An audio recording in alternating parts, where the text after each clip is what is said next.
এখনকার টার্গেট হচ্ছে আমরা যেটা করব, আমরা জাভা প্রোগ্রামিং ব্যবহার করে আমাদের কারেন্ট টাইমটাকে দেখাবো। সো কারেন্ট টাইমটাকে আমরা এইভাবে ব্রেকডাউন করে দেখাতে চাই, ঠিক আছে? অথবা এত আওয়ার, এত মিনিট, অত সেকেন্ড, এইভাবে আমরা চাইলে দেখাতে পারবো। ওকে, চলে স্টার্ট। আমরা কীভাবে করব সেটা শুরু করি। আমরা নতুন প্রজেক্ট নিয়ে নিচ্ছি এটার জন্য। সো প্রজেক্টের নাম আমরা দেব ডিসপ্লে কারেন্ট টাইম, ওইটাই। ওকে, সো ফিনিশ করলাম।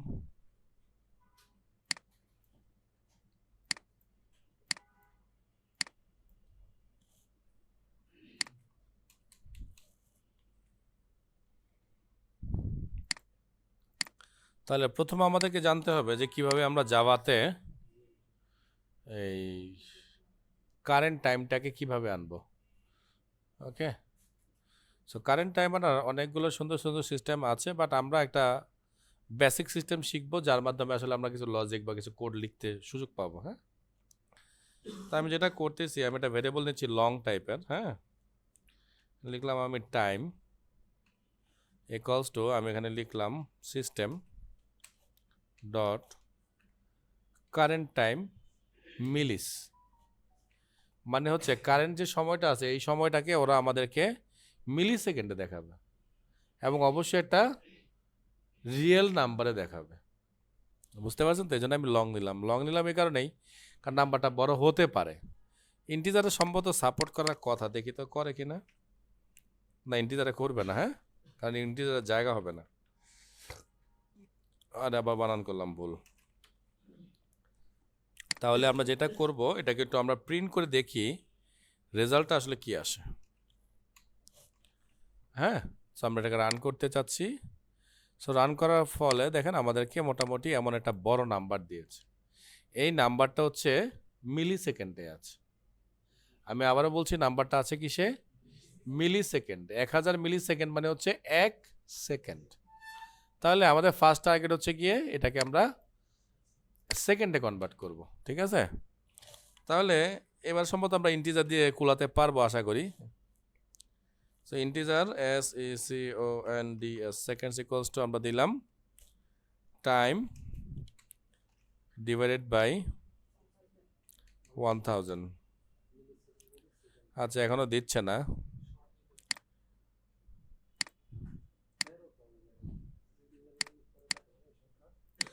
দাঁড়ান, আচ্ছা আমরা একটু কাজ করি, আমরা এটা ইন্টিজারে কাস্ট করে দেই, তাইলে ঝামেলা শেষ। কারণ এখন যে রেজাল্টটা আসবে আশা করি ইন্টিজারে সলভ হয়ে যাবে। আচ্ছা, নাকি আমরা রিস্ক করে লংই রাখবো? আচ্ছা, লংই রাখলাম যান, আর যদি বড় কিছু সংখ্যা আবার মিস চলে যায় তাহলে এলোমেলো রেজাল্ট আসবে আমাদের।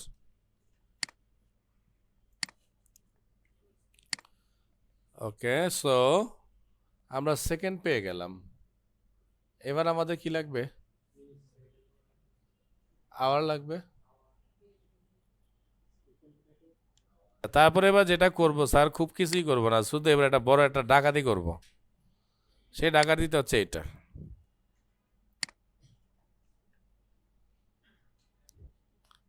কারণ টোটাল সেকেন্ড ওর মতো আমারটা হয় নাই, আমি এটারে মিলাই নিলাম, অ্যাস ছিল একটা। ও আচ্ছা, আবার একটু ঝাল মাছ। আচ্ছা, আমরা এটাকে লং করে দিই, আর কি করার।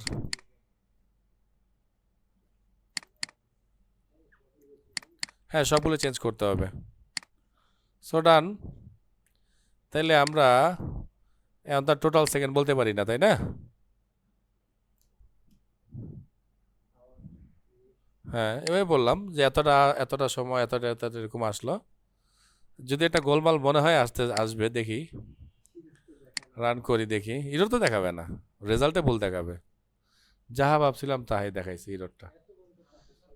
আওয়ারটা দেখাইছে, দেখেন আমাদেরকে এত আওয়ার, আমরা ডেতে কনভার্ট করি নাই।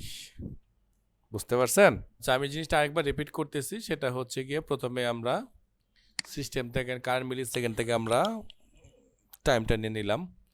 সো আমি বলেছি যে এখানকার টাইমটা কিন্তু কাউন্ট হয় 1970 সালের 1 জানুয়ারির রাত 12টা থেকে।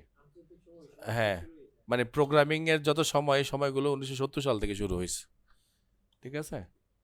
তাহলে ওই সময় থেকে মানে ওইটা প্রথম যে মিলি সেকেন্ডটা ছিল ওটা ছিল 1, তারপরে 2, 3, 4, 5, এটা কিন্তু ডে বাই ডে বাড়তেই থাকবে, লম্বা হতে থাকবে কিন্তু, হ্যাঁ।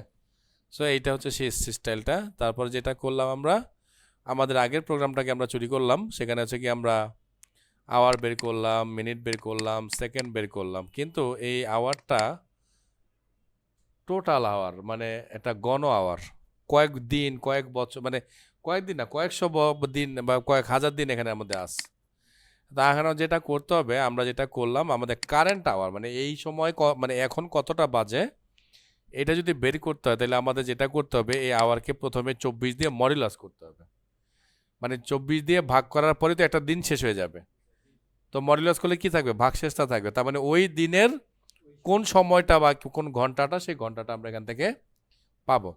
কিন্তু মজার ব্যাপার হচ্ছে আমরা যে এখান থেকে যে সময়টা পাই, এই সময়টা কিন্তু আমরা পাই জিএমটিতে। আর আমাদের বাংলাদেশের টাইম যেহেতু বাংলাদেশের প্রোগ্রাম করতেছি, আমরা হচ্ছে জিএমটির সাথে 6 ঘন্টা পিছিয়ে থাকি।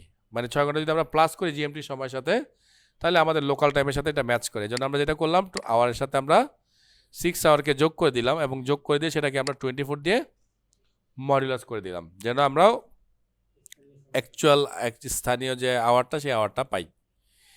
এখন আবার এখানে আবার করলাম কি, 12 দিয়ে আমরা আবার মডুলাস করলাম। ইট মিনস আমরা এই আওয়ারটাকে এমপিএম মোডে নিয়ে আসছি, মানে 12 আওয়ার মোডে নিয়ে আসছি। নাইলে 3টা বাজলে 15টা, 4টা বাজলে 16টা এরকম দেখাবে। এই জন্য আমরা এটাকে 12 মডুলাস করে দিয়েছি, যেন এই 16টা 15টা না দেখায়। ঠিক আছে? যদিও এমপিএম যদি আমরা না দিতে পারি, তাহলে আসলে 16টা 15টা না দিলে কিন্তু আমরা বিপদেই পড়বো। কারণ 3টা বলতে কি রাতের 3টা না দিনের 3টা, এটা একটা বিপদ আছে। সো আমি আপাতত এটাকে ফেলে দিব। আমি 12 আওয়ারের ঝামেলা এখানে রাখতেছি না, আমি আপাতত 24 আওয়ারে রাখলাম আর কি। ঠিক আছে? আর কিছু লাগবে না। ও এখানে একটা প্লাস চিহ্ন দেওয়া, না প্লাস তো থাকবে, দুঃখিত, কনক্রিটের চিহ্ন, হ্যাঁ। সো সব কিছু তাহলে আশা করি ঠিকঠাক আছে। আমরা তাহলে লিখলাম এখানে বিডি, এরকম একটা লিখলাম। এবার আমরা এটাকে রান করি। সো রান করলে দেখতেছি 15 আওয়ার্স মানে 3টা 33 মিনিট 40 সেকেন্ড, এবং হ্যাঁ আমার টাইমেও অলমোস্ট সেমই আছে আর কি। ঠিক আছে? তাহলে এইভাবে আমরা চাইলে প্রোগ্রামগুলোকে কনভার্ট করে করে কাজ করতে পারি। এত কষ্ট করার কারণ হচ্ছে আসলে আমরা প্রোগ্রাম শিখতেছি এই কারণে, কারণ আমরা চাইলে খুব সহজেই আমাদের এই কম্পিউটারের লোকাল টাইমটা আমরা খুব আরও ইজিলি বের করে নিয়ে আসতে পারতাম। কিন্তু এটা করার একমাত্র কারণ এটা, যেন আসলে প্রোগ্রামটা কীভাবে করতে হয়, কীভাবে আমাদেরকে চিন্তা করতে হয়, এই জিনিসটা যেন আমরা বুঝতে পারি। এই জন্য এত ঘুরায় পেঁচায় এটা করলাম। ওকে।